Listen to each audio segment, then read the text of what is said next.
All right. While the family watches a Christmas movie, well, not really a Christmas movie, we're watching Deadpool 2. I am going to go ahead and finish this. And of course have allergies all over the camera. But yes, we are here. We have made it. It is December 24th, the last night of Grotmas. And we have our last new detachment to look at. But first, what's Red Gobbo up to? 'Twas the night before Grotmas on Warhammer TV. We're going to have, it looks like we're going to have a battle report featuring the Red Gobbo. We've got a special Blood Bowl special. I'm not going to read the rules live for that, but we'll be downloading that just to have fun with it potentially. We've got this new show, Scribes and Scriveners, where we're digging into Warhammer lore. Ooh, this is a good one. The Mech Boys Workshop. See, this to me, these are the stuff that... this is the kind of stuff where it's the most useful, because... Yeah, okay. You can look at somebody's work online and go, hey, it might be good to learn how to do that. But you know that G-Dub is capable, the Citadel Miniatures team and the heavy metal team. You know what they're capable of. You already know they're good. And then more than likely have to at least teach some of their techniques to painters they hire, so that they can get the specific effects that they want for photographing the miniatures. So you know they're good, and you know they know how to teach. So anytime you run into stuff like this to me is more of like the bread and butter of what you would want to get from G-Dub. So this kind of stuff is the stuff I'm really curious about. I used to watch the heck out of Masterclass, so... it's been a while since I've used my Warhammer Plus subscription, other than for the app. I should probably do that. Anyway, for now. But now. Grotmas calendar, day 24. Whitebeards and joy to all mankind. And death to the Xenos. Death to the Xenos, the mutant, the heretic. This Grotmas, if you're searching for the devoted helpers of a large bearded man in a flying sleigh, look no further than today's Grotmas calendar detachment, the Champions of Fenris. The Champions of Fenris let rip with blood-chilling howls as they storm into battle. They are the hand-picked warriors of the great wolf Logan Grimnar, the exemplars of all that is meant to be a space wolf, and every last one fights to prove themselves worthy of such accolades. Even should they do battle without their lord, still they strive as though he was watching and judging their every effort.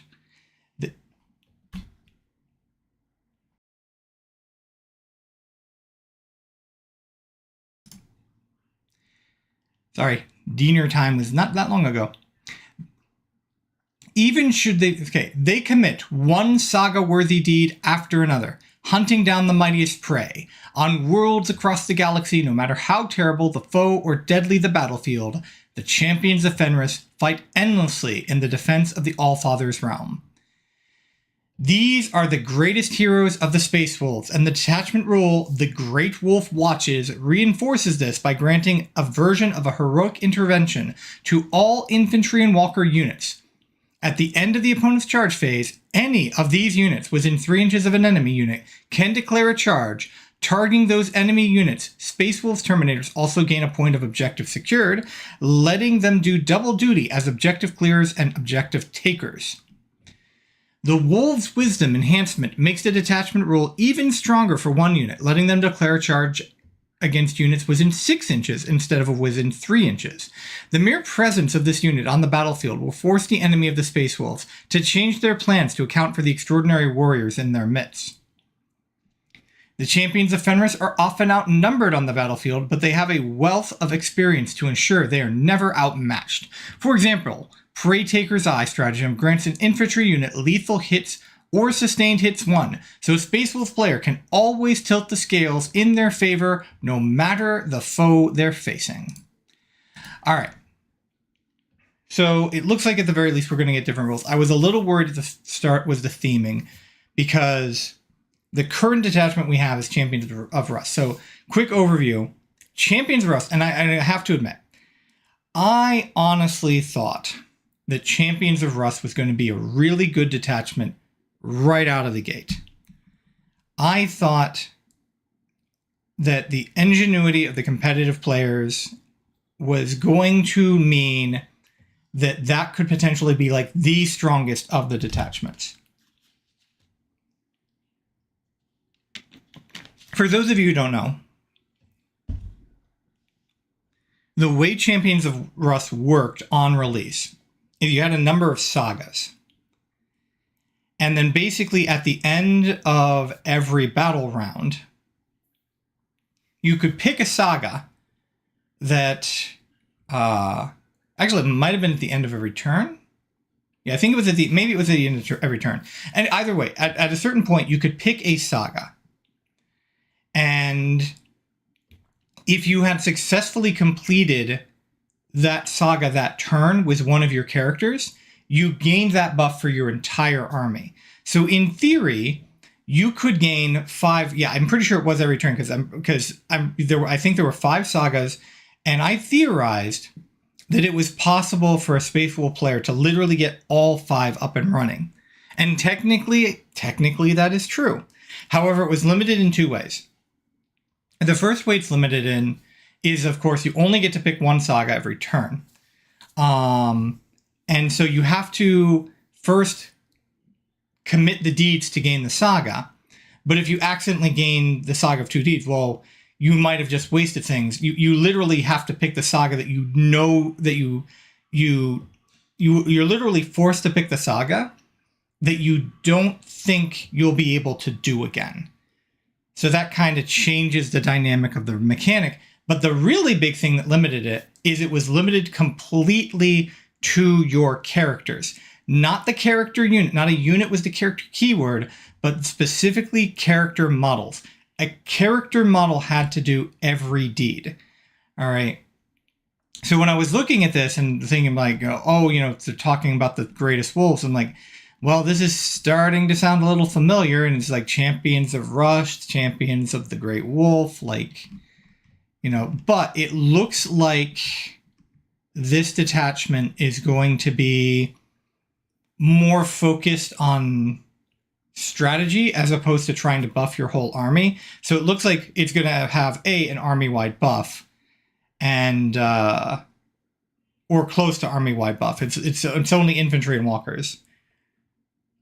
So your mounted units aren't probably going to get any benefit from this, which is fine. Thunderwolves don't need any help. You can still use Stormlance if you want to play a Thunderwolf heavy list. But it sounds like this is going to be focused more on units than it is on the characters, even though from the start of the read, I was worried it was going to be focused on the characters again. All right. So, Champions of Fenris.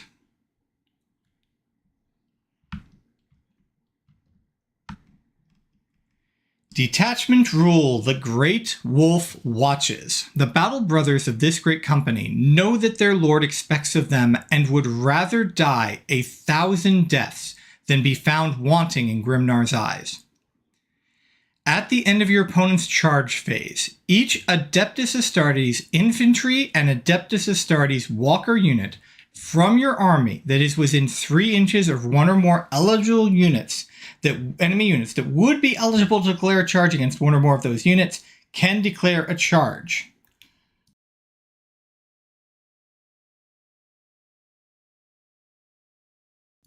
Can declare a charge against one or more of those units, and you resolve that charge as if it was your charge phase. If that charge is successful, your unit does not receive any charge bonus this turn. While Adeptus Astartes Terminator units from your army are not battle-shocked, add 1 to the objective control characteristic of models in those units, and then restrictions. Your army can include Space Wolves units, but it cannot include any Adeptus Astartes unit drawn from any other chapter. So, standard thing for all of the Deviant, the Codex Divergent chapters. Space Wolves actually probably would, I think they actually, the term deviant does get thrown around for them. They are that far away from the way Space Marines operate. But yeah, so either way, this is an interesting rule. This is actually something similar to what Space Wolves used to have in older editions. Space Wolves used to have rules that allowed them to countercharge when their opponents charged in. Now, the big disadvantage here, obviously, is you're not getting fights first. Okay. I think there are a couple of Space Wolves units that do have fights first. Like, for example, I think Ragnar might have it. But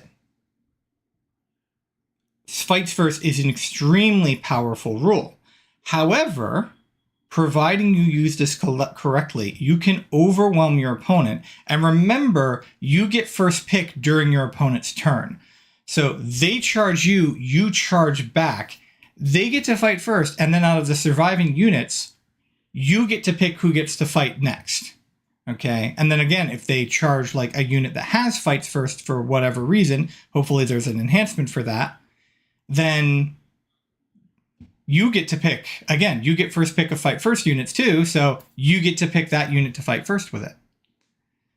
Now, 3 inches is not very long, but depending on how you are deploying your units and how well you are doing a good job of covering each of your units, this can actually be basically make sure that your opponent is never fighting the fight that they want to fight. This is mostly going to be really, really frustrating for opponents who are playing very melee heavy units who are trying to trade, or melee heavy armies who are trying to trade using melee pieces, because it's going to be very hard for them to trade in their favor, because first they have to guarantee they're killing the unit they're charging, but not only that, they know that they're going to have a unit that's going to be fighting them back no matter what, likely, as long as you use this properly. So this is very, very good. And of course, it also does create, 3 inches isn't much, but it still does create that little zone, that little zone around your army, where at the end of your opponent's turn, at the end of your opponent's charge phase, like, they need to be outside of that zone. Otherwise, you're getting extra mobility. And a lot of people, I think people still to this day, fail to understand that the key benefit of charging, yes, fights first is powerful. You want to get fights first whenever you can. But the key benefit of charging, the big reason that high skill players are always looking and trying to take advantage of the charge in the fight phase, is that extra movement, is to use it to get their pieces where they want them to be. That's why the rules for charging and how you can place your units is so strict, is because of how much gaming they used to do with that. So this is a good rule. It is not a particularly powerful one. It is definitely a very useful one. I am surprised that this is just not army-wide. Like, legitimately, I don't think this would have been hurting to, but it feels like they're trying to, again, it feels like they want it to be focused on the infantry and on the walkers, so dreadnoughts, both Wolf and Dread, and,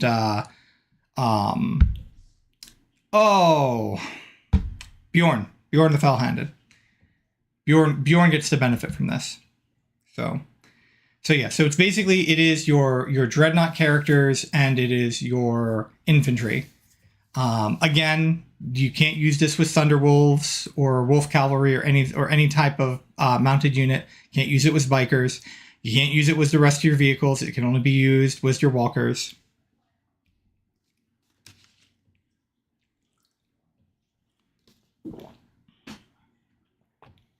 But if you are making, especially if you like making character heavy lists, and then you're going to have a lot of infantry to work with, and this can allow you to really get a lot of board control if you use it properly. But this is by no means an overpowered detachment role. It is by no means, it is not S tier detachment at this point. It is just, this is a useful rule that changes how your opponents play the game and will potentially allow you to get extra mobility and make it harder for melee armies to trade up against you. And then this is just a nice to have. Especially since Space Wolf Terminators have historically been pretty good units. I don't know how they're doing now, honestly. I don't think they're doing particularly good. Terminators aren't in the best spot right now, so. All right, Wolves Wisdom, 30 points. This champion has honed his killer instincts over endless years of bloody battle through wildly varying landscapes and against every manner of foe imaginable. He knows, unerringly, where and when to land the killing blow. One of your infantry units or infantry models. So an infantry character, so you're not putting this on a dread. And you're obviously, again, this is all about infantry, so you're not going to be putting this on any mounted units. No Wolf Lord on Thunderwolf Cow, for example. The Bearer's unit can declare a charge against one or more units within 6 inches instead of 3 inches when using the Great Wolf Watch's detachment rule. 30 points feels steep for this. In fact, I'm going to say that this enhancement is overpriced. I think this is 25 points at most, and it's probably closer to 20 or even 15. But that extra 3 inches, like, people really underestimate. The first thing to understand is, like, basic geometry.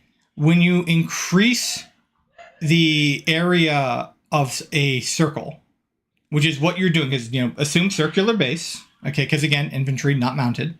Okay, so assume a circular base. When you increase that area of that circle, you're not doubling it. This is not twice the size of a circle. Okay, it's 4 times the size of the circle. Because it's the radius squared. So you are significantly increasing the size of the circle when you do this. And then when you take into account that this character is going to be leading a unit, and again, it is the bearer's unit. It's not just the bearer, it's the bearer's unit. So now, take those 3-inch bubbles that are around every one of your, let's just say, like your Space Wolf Terminators.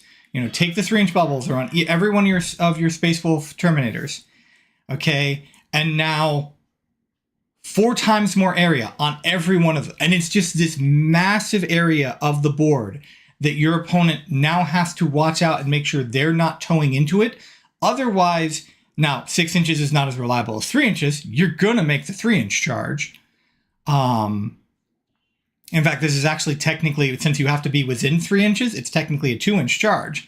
So within 6 inches is a 5-inch charge. Not as reliable, but still, that's not the gamble your opponent can afford to make. Your opponent cannot afford to go, yeah, you're not going to roll a 5 on 2d6. So it creates this area where they have to be careful around unless they are intentionally trying to bait your unit into an unfavorable trade. So this is definitely a strong enhancement. I don't think it's auto-include, and I do think it's overpriced for what it does. But it is, it is one you might consider taking if you've got the 0.3, depending on what other enhancements we have. All right, Foe's Fate, 15 points. The Scalds tell in hushed voices how this warrior was born beneath a blood-omened moon, how his fate is interwoven with those of his prey to be, and how he waits now at the end of each such enemy's thread, the final and inescapable executor of their deaths. This is one of your Terminators. Each time an enemy unit, excluding monsters and vehicles, within engagement range of the bearer's unit falls back, all models in that enemy unit must take desperate escape tests. When doing so, if that enemy unit is battle shocked, subtract 1 from each of those tests. Pardon me. So normally, enemy units battle shocked, they have to take a desperate escape test. Anyway, now they have to do the desperate escape test, but they have to subtract 1 from their roll. So that means much more of their models are going to fail. That means much more of their models are going to be destroyed. Trapping foes in combat is great. So trapping foes in combat against a really tough brick. Terminators don't do a lot of damage. They're not very damage efficient, but they do hold ground really well. And again, they're going to be OC2 in this. So trapping a foe in an engagement with Terminators is a good way to gum up that foe and leave them completely useless. Fang Rune Pendant, 15 points. The fangs strung upon this adamantine thread belong to the eldest and most cunning Fenrisian wolves. They are graven with runes of wisdom and guile, which are said to enhance the wearer's own further. An Adeptus Astartes, again, just a Terminator, so they really want you to take Terminators in this detachment. The bearer's unit is eligible to shoot and declare a charge in a turn in which it fell back. Money. Just good, solid, all-around enhancement. And then finally, we have Long Strider. This champion is renowned amongst their battle brothers for their relentless pace when on the hunt, their loping stride eating up the miles as they run the foe to ground. So this is any of your Astartes models. So if you are taking a mounted model, this will still be able to get this. If you've got a character Dreadnought, this will still be able to get it. You can reroll charge rolls made for the bearer's unit. Reroll charges is fantastic. So good enhancement, really good enhancement, nice to have enhancement that is probably overpriced. So I think we're looking at a pretty decent enhancement section. Again, nothing S tier. This is not broken by any stretch of the imagination, but you will find places in 3 of these enhancements in your list likely. Whereas with a lot of enhancement sessions, there's an enhancement you don't take, or maybe there's only one enhancement that you're regularly going to take. You will probably find spots for 2 or 3 of these easily. The big limiting factor is 2 of them are limited to Terminators, but again, Space Wolf Terminators are better than normal Terminators are. So, all right, let's take a look at these stratagems. We have Prey Taker's Eye, 1 CP strategic ploy. Long and bloody experience has taught these warriors how best to identify the slightest weakness in their prey and exploit it to the fullest. Use in your shooting phase or any fight phase. You pick an Adeptus Astartes infantry unit from your army that has not been selected to shoot or fight, and then you select either lethal hits or sustained hits until the end of the phase. Weapons equipped by models in your unit have that ability. So this is a fantastic enhancement. Fantastic stratagem. This is particularly great in this detachment. Like, this is a great stratagem in any detachment. It is really good in this one because, again, you've got that extra circle of threat around all of your units. Yeah, you might not get fights first, but if they can't take you out, or if they end up in combat with 2 units and can only take out one of those units on the swing back is going to be hitting extra hard. So, just great enhancement already. Absolutely synergizes extremely well with this detachment. Chilling Howl, 1 CP strategic ploy. Raising their feral voices as one, the elite champions of Fenris give voice to predatory howl fit to freeze the marrow of the bravest warriors. Use in your opponent's command phase. You pick a Terminator unit from your army. Each enemy unit within 6 inches of your unit must take a battle shock test, subtracting 1 from that test if that unit is below half strength. So this allows you to double up a battle shock. Now, of course, you're doing this in your opponent's command phase before they are naturally going to battle shock their unit. But you are, 1, you're affecting multiple units.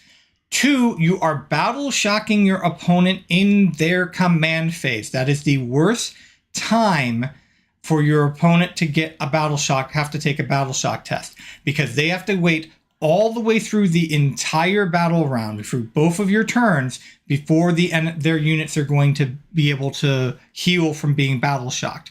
So this is great. So many of these units, so many of these stratagems, it's just, you get to pick a unit and do this to them. This is, hitting a bunch of them.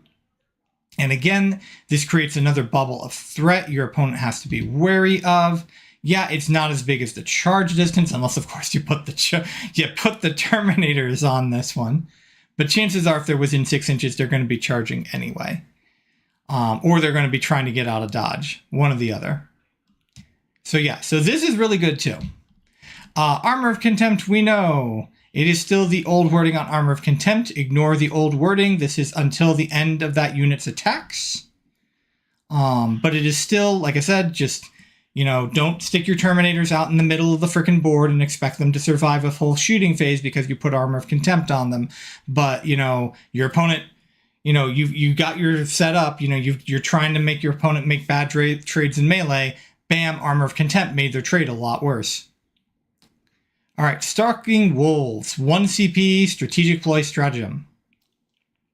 These veteran warriors approach the foe like wolves on the hunt. They are ever poised to drop into the cover or fade into the shadow to avoid the prey's increasingly desperate attempts to drive them off. Use in your opponent's shooting phase just after an enemy unit is selected as targets. You pick one of your infantry units that was selected as the target of one or more attacks. Till the end of the phase, models in your unit have stealth. So stealth is great. Now, again, we have been seeing more. We've been seeing more detachments with strats and things like that allow them to ignore hit penalties. So they basically allow them to ignore stealth, but they are still not ubiquitous. And just because somebody has it doesn't mean they're going to get to use it on this particular unit.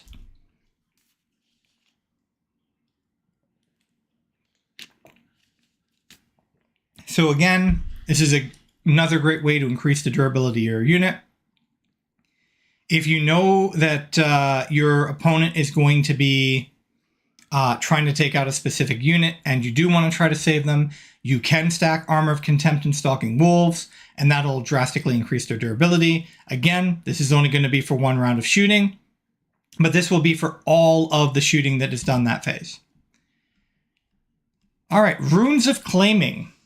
Champions Offender Strategic Ploy for 1 CP. A few quick cuts with a Diamond Keen hunting knife or energized claw tip leave Fenrisian runes carved into the bedrock, plasteel or flesh marks of abjuration against the foe, and secret messages between Space Wolves alike. Use this at the end of your command phase. You pick either an infantry unit or a walker. Select one objective marker you control that your unit is within range of. That objective marker remains under your control until your opponent's level of control over. Then this is sticky objectives. That's this. I have no desire to to spell out the new wording on this. Again, this is very rules lawyery, but it does very specifically define when and how you control the objective. So it is better from a rule standard. It is not as good from understanding what's going on or just quick legibility of what is going on. But yes, sticky objectives, fantastic stratagem in most detachments. This is trying to be a more elite detachment, so you'll have less models on the board. So being able to sticky your objectives is great. Onrushing Storm, 1 CP strategic ploy. A Fenrisian gunship skims low over the battlefield, touching down just long enough for these elite warriors to embark before it lifts off again. The enemy's respite will not last long. It will return with its deadly cargo soon enough. This sounds like Uppy Downy. So end of your opponent's fight phase. One Adeptus Astartes Terminator Squad unit from your army that is not within engagement range of one or more enemy units. So you've either finished them off or you're just repositioning without having fought. Remove your unit from the battlefield and place it into strategic reserves. And of course, Terminators have Deep Strike, so they are great for targeting an Uppy Downy. So this is great.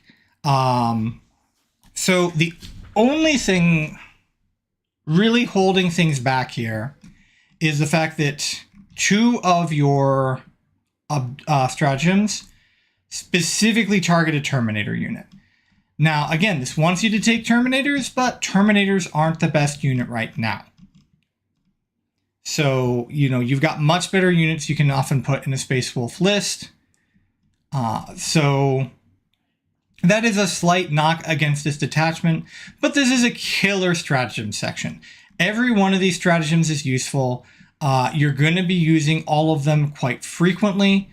Or as much as you possibly can. Chilling Howl is probably the one you're going to be reaching for the least, just because, they're strengthening Battle Shock, but they haven't fully strengthened battle shock yet. There's still a lot of rules out there that allow units to control objectives or get a stratagem out, or just, so many ways to just undo battle shock, unless you're my faction, the faction that's historically immune to battle shock.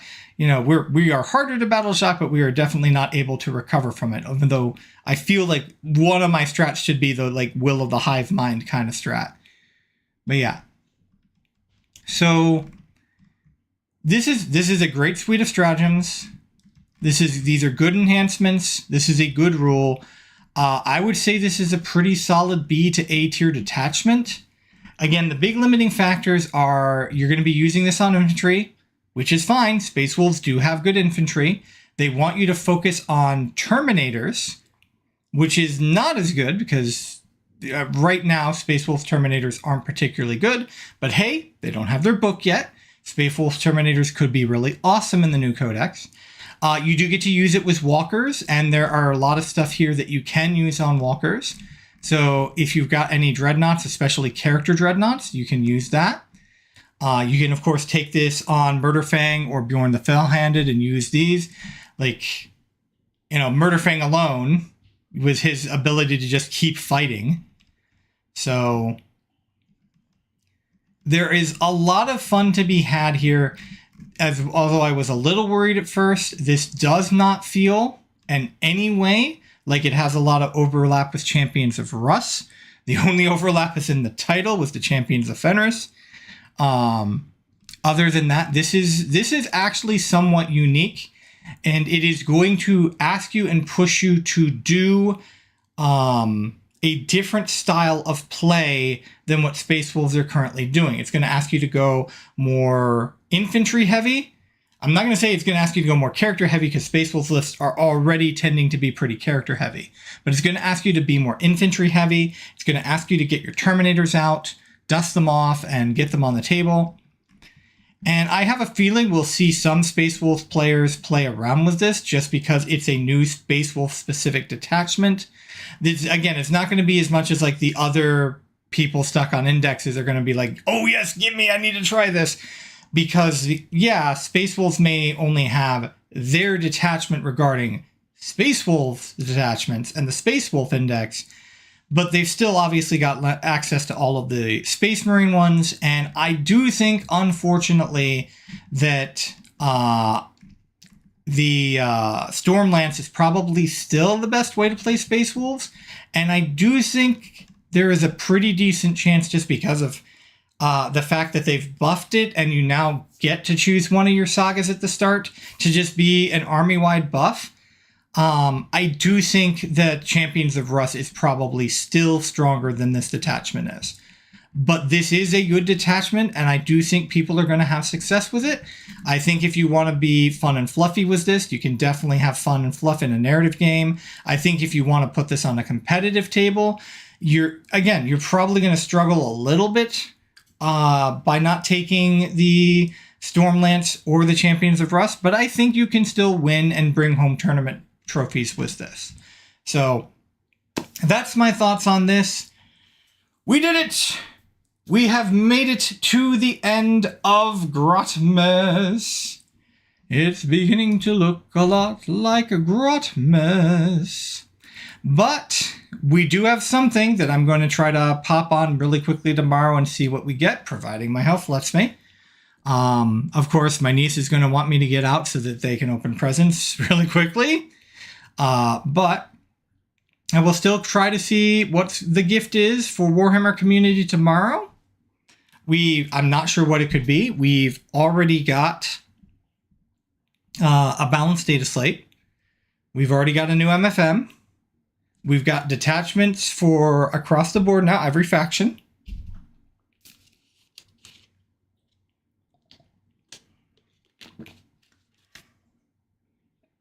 A new mission would be really nice. Like, that would be really cool. They could do like a Christmas themed mission or even just a snow themed mission. They could, my guess is likely it's an announcement, maybe with something like that, but we'll just have to wait and see.